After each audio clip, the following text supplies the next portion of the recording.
Hello friends, welcome back to RGM online classes. RGM preparation YouTube চ্যানেলের রোজ রাত 8টার special WBP PYQ সিরিজে তোমাদের সকলকে জানাই আরও একবার স্বাগত, যেখানে আমরা ওয়েস্ট বেঙ্গল পুলিশের 2012 থেকে শুরু করে সমস্ত পরীক্ষা, West Bengal constable, lady constable, excise department বা এক্সাইজ কনস্টেবল যেটা রয়েছে, তার পাশাপাশি কলকাতা পুলিশ, জেল পুলিশ এবং ওয়্যারলেস অপারেটর, আবগারি দপ্তরের মতো প্রত্যেকটা দপ্তরের যে প্রশ্নপত্রগুলো ছিল সেগুলো নিয়ে আমরা কিন্তু ডিসকাস করছি, যাতে তোমাদের আপকামিং পুলিশের যে সমস্ত পরীক্ষাগুলো রয়েছে সেগুলো তোমাদের একটা প্র্যাকটিস খুব ভালোভাবে হয়ে যায়। তো গতকাল আমরা যেখানে শেষ করেছিলাম সেখান থেকে আজকে শুরু করছি। তো 71 নম্বর কোয়েশ্চেন কী রয়েছে? বিখ্যাত ক্রিকেট স্টেডিয়াম ইডেন গার্ডেন অবস্থিত কোথায়? গতকালই একটা আইপিএলে ম্যাচ হলো, তাই না? RCB versus KKR. এই ম্যাচে আরসিবি জয়লাভ করেছে, তো সেটাও কিন্তু ইডেন গার্ডেন্সেই হয়েছে। তো এই ইডেন গার্ডেন্সটা কোথায় অবস্থিত? সঠিক উত্তর অপশন নাম্বার সি, ভারতে। ভারতের কোথায়? কলকাতায়, বা বলা যেতে পারে কলকাতার একমাত্র ইন্টারন্যাশনাল ক্রিকেট স্টেডিয়াম হচ্ছে ইডেন গার্ডেন্স। নেক্সট, কৃষ্ণা নদীর উৎপত্তি স্থল হলো? কৃষ্ণা নদী কোথা থেকে উৎপত্তি লাভ করেছে? দাক্ষিণাত্য মালভূমি, ছোটনাগপুর মালভূমি, পূর্বঘাট পর্বতমালা, পশ্চিমঘাট পর্বতমালা। সঠিক উত্তর অপশন নাম্বার ডি, পশ্চিমঘাট পর্বতমালা। এটা হচ্ছে মহারাষ্ট্রের, ঠিক আছে, মহারাষ্ট্রের কোথা থেকে? মহাবালেশ্বর শৃঙ্গ থেকে। এটা কিন্তু তোমরা অবশ্যই নোট ডাউন করে রাখবে, মহাবালেশ্বর শৃঙ্গ থেকে উৎপত্তি লাভ হয়েছে। নিচের শব্দগুলির মধ্যে অমিল কোনটি? কোনটাতে মিল নেই? আলু, গম, চাল নাকি ভুট্টা? সঠিক উত্তর আলু। কেন? বাকিগুলো দেখো, গম, চাল, ভুট্টা এগুলো মাটির ওপরে উৎপাদিত হয়, আর আলু সেটা কিন্তু মাটির নিচে যায়, তাই না? এটা হচ্ছে মৃদগত কাণ্ড, যাকে বলা হয় মৃদগত কাণ্ড, মাটির নিচে এটা উৎপাদিত হয়, সেই কারণে এটা কিন্তু বাকিদের থেকে আলাদা। লিনিং টাওয়ার অফ পিসা অবস্থিত আছে কোথায়? মানে পিসার হেলানো মিনার যেটাকে আমরা বলে থাকি, সেটা জাপান, ইরান, ইটালি নাকি ইরাক? লিনিং টাওয়ার অফ পিসা অবস্থিত অপশন নাম্বার সি, ইটালিতে। এটা 1173 খ্রিস্টাব্দে, বা বলা যেতে পারে এডিতে, 1173 এডি, ঠিক আছে, এটা নির্মাণ কাজ শুরু হয় এবং 1178 এটা নির্মাণ কাজ শেষ হয়, এবং পরবর্তীকালে এটা হেলে যাওয়ার পর এটাকে আবার 1372 খ্রিস্টাব্দে এটাকে আবার ভালো করে সংস্কার করা হয়, কিন্তু সেটা হেলানোভাবেই থাকে, এবং বর্তমানে এটা ট্যুরিস্টদের জন্য একটা খুব ভালো স্পট। খুব ইম্পর্টেন্ট কোশ্চেন, ভারতবর্ষের যে ব্যাংক প্রথম এটিএম পরিষেবা চালু করে?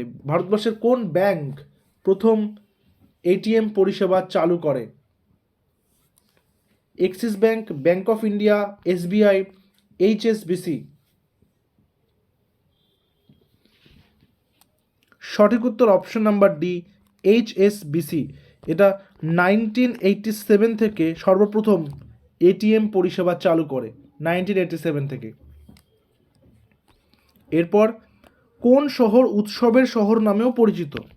এই যে বিভিন্ন রকমের যে নামগুলো রয়েছে শহর, city of joy, city of forts, এই যে তারপর সিটি অফ টেম্পলস, এই উৎসবের শহর, এই মানে সিটি অফ ফেস্টিভ্যালস, ঠিক আছে, এই সমস্ত প্রশ্নগুলোকে ভালো করে দেখতে হবে। এগুলো স্ট্যাটিক জিকের মধ্যেই পড়ে যাচ্ছে। স্ট্যাটিক জিকের উপরে পিডিএফ আমি দিয়েছি টেলিগ্রামে, আরও আগামীতে দিতে থাকবো।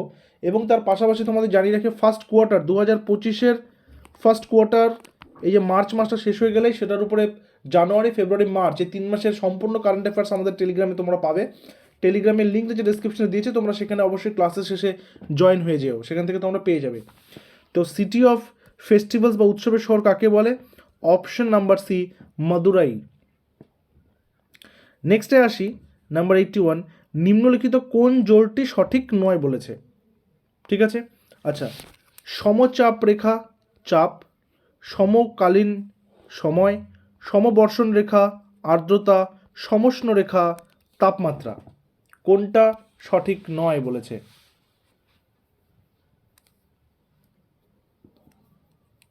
সঠিক উত্তর কি হবে? সঠিক উত্তর হবে option number C, option number C. Actually একই উষ্ণতাযুক্ত বা সমান আর্দ্রতাযুক্ত, আমি যদি বলি সমবর্ষণ রেখাটা কি, সমবর্ষণ রেখা হচ্ছে পৃথিবীর যে সমস্ত অঞ্চলগুলিতে বৃষ্টিপাতের পরিমাণ প্রায় সমান, সেগুলোকে যে কাল্পনিক রেখা দ্বারা যুক্ত করা হয় সেটা হচ্ছে সমবর্ষণ রেখা, ঠিক আছে। কিন্তু আর্দ্রতার ক্ষেত্রে যেটা, সেটা হচ্ছে, আমি স্পেলিংটা লিখছি আইসোহিউম, ঠিক আছে। আইসোহিউম মানে যেখানে সমান আর্দ্রতা রয়েছে, সেই আর্দ্রতাগুলোকে বা সেই এলাকাগুলোকে যে কাল্পনিক রেখা দ্বারা যুক্ত করা হয় সেটা হচ্ছে আইসোহিউম বা সমান আর্দ্রতাযুক্ত অঞ্চল যেটা। নেক্সট আসি নাম্বার 83, সমুদ্রের জল সংকীর্ণ খাল দিয়ে আংশিক বা সম্পূর্ণরূপে প্রসারী হয়ে মূল সমুদ্র থেকে বিচ্ছিন্ন হয়ে যে জলরাশি গঠন করে তাকে কি বলে? ভালো করে দেখো, সমুদ্রের জল সংকীর্ণ খাল দিয়ে আংশিক বা সম্পূর্ণরূপে প্রসারিত হয়ে মূল সমুদ্র থেকে বিচ্ছিন্ন হয়ে যে জলরাশি গঠন করে তাকে আমরা কি বলতে পারি? যোজক, প্রণালী, উপহ্রদ নাকি উপসাগর? সঠিক উত্তর অপশন নাম্বার বি, প্রণালী। এরকমই একটা, এটা থেকে একটা হোম টাস্ক দিয়ে দিই। ইন্ডিয়া আর শ্রীলঙ্কা, এটার মাঝখানে একটা প্রণালী রয়েছে না, একটা স্ট্রেট রয়েছে, এই প্রণালীটার নাম কি বলতে হবে, এটা হোম টাস্ক আছে তোমাদের। ভারত এবং শ্রীলঙ্কার মাঝখান দিয়ে কোন প্রণালী গেছে সেটা তোমাদেরকে বলতে হবে। নিম্নলিখিত যে দেশটির জনসংখ্যা পৃথিবীর মধ্যে সব থেকে কম, পৃথিবীর সব থেকে কম জনসংখ্যা বিশিষ্ট দেশ কোনটি? Vietnam, Canada, Peru, Vatican city বা নিউ ভ্যাটিকান সিটি? কোন দেশটির জনসংখ্যা সব থেকে কম? সঠিক উত্তর option number D, Vatican city বা নিউ ভ্যাটিকান সিটি। এটা হচ্ছে বেসিক্যালি যারা ক্রিশ্চিয়ান পোপস রয়েছেন, সে ক্রিশ্চিয়ান পোপসদেরই একটা দেশ, যেটা একটা শহরের থেকেও ছোট একটা এলাকা বিশিষ্ট এবং খুবই কম জায়গা নিয়ে সেটা কিন্তু তৈরি, ঠিক আছে। 5ই সেপ্টেম্বর কার স্মৃতির উদ্দেশ্যে শিক্ষক দিবস পালন করা হয়? 5ই সেপ্টেম্বর শিক্ষক দিবস, এটা জাতীয় শিক্ষক দিবস। এবং 5ই অক্টোবর, 5th অক্টোবর হচ্ছে ইন্টারন্যাশনাল টিচার্স ডে বা আন্তর্জাতিক শিক্ষক দিবস, ঠিক আছে। তাহলে 5ই সেপ্টেম্বর জাতীয় শিক্ষক দিবস আর 5ই অক্টোবর আন্তর্জাতিক শিক্ষক দিবস। এটা কবে পালিত, মানে কার জন্মদিন উপলক্ষে পালিত হয়? সঠিক উত্তর অপশন নাম্বারে ডক্টর সর্বপল্লী রাধাকৃষ্ণন, যিনি স্বাধীন ভারতের প্রথম উপরাষ্ট্রপতি এবং দ্বিতীয় রাষ্ট্রপতি হিসেবে আসীন ছিলেন। দেখো, তোমাদের প্রত্যেকের সুবিধার জন্য আমাদের ডাব্লিউবিপির সম্পূর্ণ প্রিভিয়াস ইয়ার্স কোয়েশ্চেন্স 2012 থেকে শুরু করে questions and answers with PDF notes এবং তার পাশাপাশি 2023 এবং 2024-এর কারেন্ট অ্যাফেয়ার্সের পিডিএফ আমরা কিন্তু রেডি করেছি তোমাদের জন্য। তোমরা সেটা অবশ্যই সংগ্রহ করে নিতে পারো আমাদের অফিসিয়াল হোয়াটসঅ্যাপ নাম্বার 9564345236, এই নম্বরে তোমরা হোয়াটসঅ্যাপ করবে, ডাব্লিউবিপি পিওয়াইকিউ লিখে তোমাদেরকে সেই পিডিএফগুলো দিয়ে দেওয়া হবে।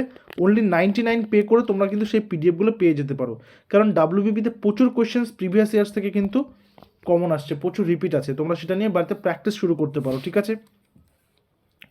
নেক্সটে আসবো, নিম্নলিখিত কোন ব্যক্তি ভারতের শেক্সপিয়ার নামে পরিচিত? নিম্নলিখিত কোন ব্যক্তি ভারতের শেক্সপিয়ার নামে পরিচিত? সুরদাস, তুলসীদাস, কালিদাস, বেদব্যাস? সঠিক উত্তর কি হবে? এই প্রশ্নের সঠিক উত্তর হবে অপশন নাম্বার সি, কালিদাস। তার বিভিন্ন লেখা অভিজ্ঞান শকুন্তলম, রঘুবংশম এবং তার পাশাপাশি আরও অনেক তার যে বিভিন্ন সৃষ্টি রয়েছে সংস্কৃতে, বেসিক্যালি তিনি সংস্কৃতেরই রাইটার ছিলেন। তো এরই সাথে আমি একটা হোম টাস্কও দিচ্ছি তোমাদের, এই যেহেতু শেষ প্রশ্নটা এই ধরনেরই এবং সেই প্রশ্নের সঙ্গেই মিল করেই একটা কিন্তু প্রশ্ন দিচ্ছি, সেটা হচ্ছে ভারতের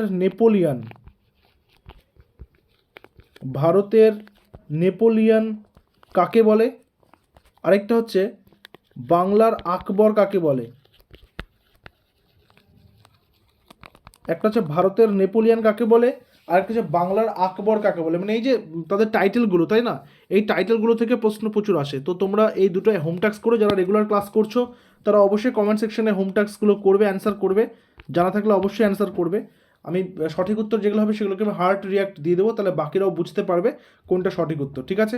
তো দেখা হচ্ছে পরবর্তী ক্লাসে ঠিক একই সময়ে। Till then stay connected with RGM preparation YouTube channel. Thank you very much.